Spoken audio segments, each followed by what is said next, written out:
सज्जनों, जैसे जैसे हमारा शरीर बढ़ता है ना,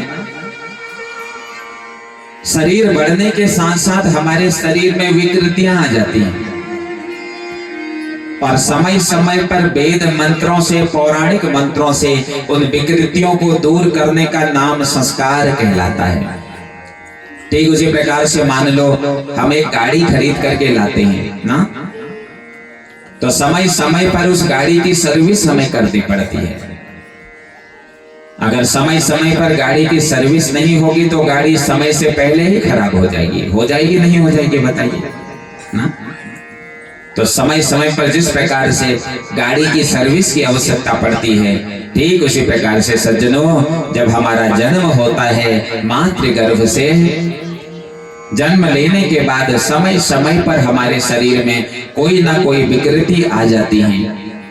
उन विकृतियों को दूर करने का नाम संस्कार है। ये संस्कार 16 प्रकार के हैं।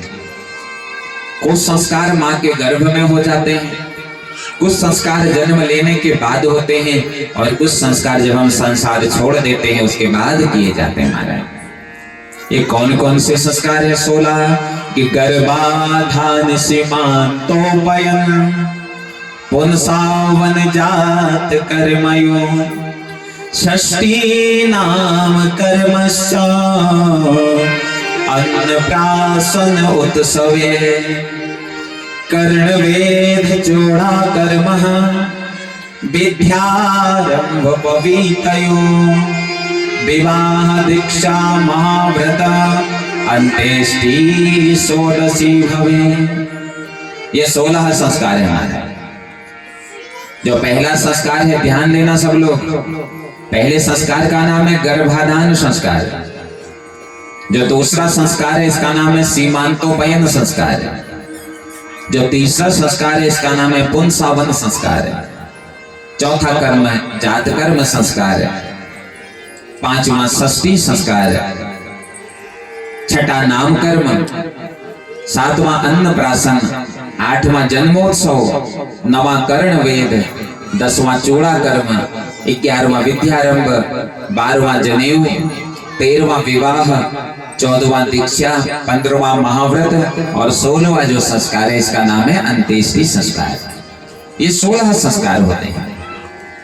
कुछ संस्कार माँ के गर्भ में होते हैं, कुछ संस्कार गर्भ के बाहर आकर के होते हैं। आजकल हम सब ने संस्कार करना छोड़ दिया महाराज। एक संस्कार है जिसका नाम है जनेऊ संस्कार। आजकल हमने उस संस्कार को एक धागे की संख्या दे दी है। आजकल हमारे पहाड़ पर को नहीं ना महाराज, अरे जब तक ब्याह लो गते था खिद्यूनते गाँव में है दीदी खर्च कर बेर के कर दो हम, ऐसा बोलते हैं महाराज। ये धागे की संख्या दे दी इसको हमने। ये जनेऊ संस्कार का एक समय है बंधु।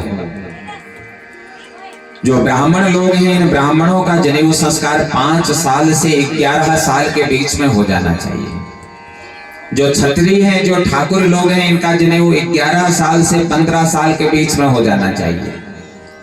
जो वैश्य लोग हैं इनका 15 से 21 वर्ष तक हो जाना चाहिए, और जो शूद्र हैं इनका 21 से 25 के बीच में हो जाना चाहिए।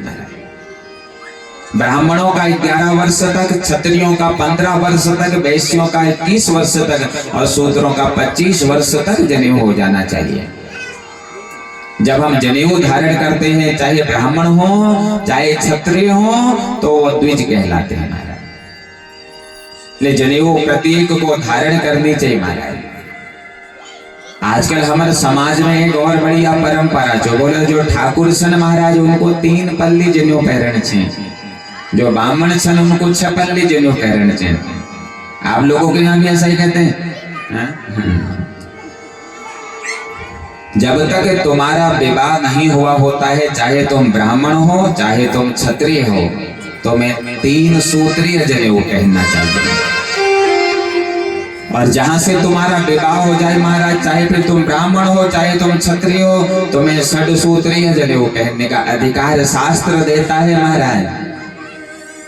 क्योंकि जब तक विवाह नहीं हुआ है तब तक भगवान ब्रह्मा, भगवान विष्णु और भगवान महेश हमारे इस यज्ञ सूत्र में विराजमान हो जाते हैं।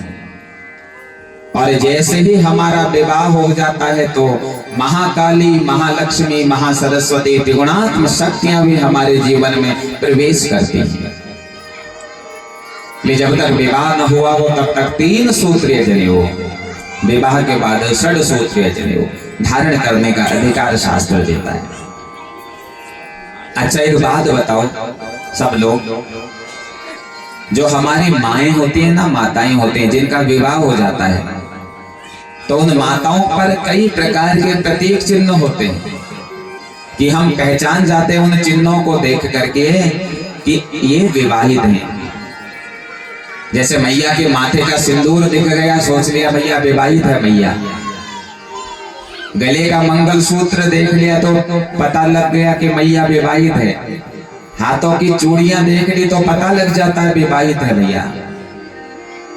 लेकिन पुरुष का कैसे पता चले? बताइए आप लोग, पुरुष का कैसे पता चले इसका विवाह हुआ है या नहीं हुआ है? पुरुष की पहचान जनेऊ से ही होती थी महाराज। जब 3 सूत्रीय जनेऊ पुरुष गले में पहना रहता था तो हर एक जना समझ जाते थे कि ये अविवाहित हैं, और 6 सूत्रीय जनेऊ गले में होने से पता लग जाता था ये विवाहित है महाराज। ले जनेऊ संस्कार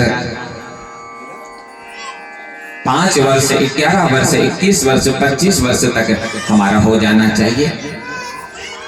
आजकल एक और परंपरा हमारे समाज में चली आई है महाराज। एक संस्कार हम हर साल अपने बच्चे का मनाते हैं, अपने बच्चों का मनाते हैं, जिसे जन्मोत्सव संस्कार बोला जाता है।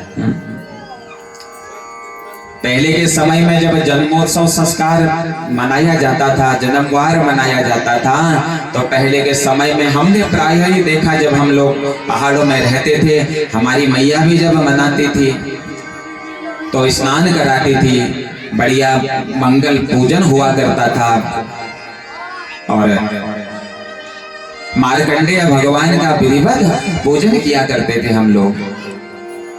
लेकिन आजकल के समय में जो जन्मोत्सव संस्कार है उसको हमने बर्थडे बना दिया महाराज।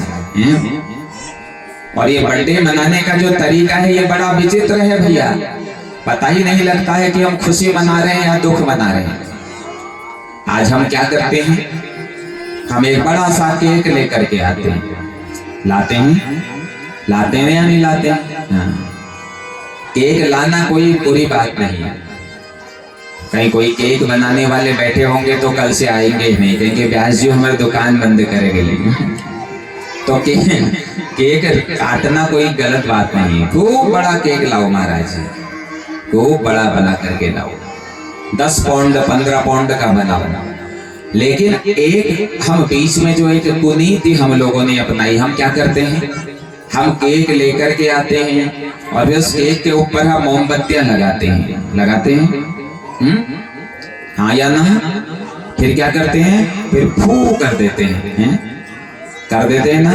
हाँ भैया, जब हम उत्सव मनाते हैं ना तो उत्सव में ये मोमबत्तियां बुझाई नहीं जाती हैं। तुम्हारे घरों में जब दीपावली दीपोत्सव होता है तुम क्या करते हो, दिया बुझाते हो या जलाते हो? जलाते हो। कोई और उत्सव मनाते हो तो उसमें दिया जलाते हो या बुझाते हो? जलाते हो। जब तुम्हारे बच्चे का जन्म उत्सव हो रहा है तो ऐसा क्यों करते हो आप लोग? भैया एक बार मेरे कथनानुसार तुम अपने बच्चे का जन्मोत्सव मना करके देखो। जितने साल का तुम्हारा बच्चा हो गया हो उतने ही दिए जला दो, उतने ही मोमबत्तियां जला दो। फिर पूरे वर्ष देखना तुम्हारा बच्चा कितना ज्ञानवान रहेगा। तुम्हारा बच्चा 1 साल पूर्ण करके एक दूसरे वर्ष में प्रवेश कर रहा होता है और तुम पहले दिन ही फू करके उसके जीवन में अंधकार कर देते हो महाराज। फिर वो कैसे चंचल नहीं बनेगा बताइए आप मुझे। केक काटिए, लेकिन आज के बाद ये जो मोमबत्तियां बुझाने की जो परंपरा आप लोगों ने धारण करी है समाज में, आज से ये सब अपने बंद करने। कौन कौन करेगा इस आज से? हाँ, स्वप्न करण छू महाराज। आजकल जो मम्मियों फू कर बे बुझा, जिन्होंने मोमबत्ती केक काटी अच्छी बात है, मैं ये नहीं कहूंगा केक मत काटिए, लेकिन हम लोग जो अपने धर्म से परे धर्म की तरफ जा रहे हैं, ये जो मोमबत्तियां ये दिए बुझा रहे हैं बंधुओं, इसे हमने बंद करना है। क्योंकि हम सनातनी हैं और सनातन जलाता है बुझाता नहीं है महाराज। तो जन्मोत्सव संस्कार बच्चों का मनाइए, लेकिन अच्छी तरह से मनाइए। हो सके तो पहले प्रातः काल अपने कुल पुरोहित जी को बुला करके मार्कंडेय भगवान का पूजन करिए, और सायंकालीन समय में फिर आप जैसे मनाना चाहो, अंग्रेजी तरीके से मनाओ, किसी तरीके से मनाओ, लेकिन आरंभ जो है सनातनीय तरीके से ही होना चाहिए। ये मोमबत्तियों की परंपरा बंद हो महाराज। सुखदेव बाबा जब जंगल की तरफ चले गए, इनका कोई संस्कार अभी तक नहीं हुआ था, तो क्या हुआ महाराज, इधर प्रश्नावली प्रारंभ हो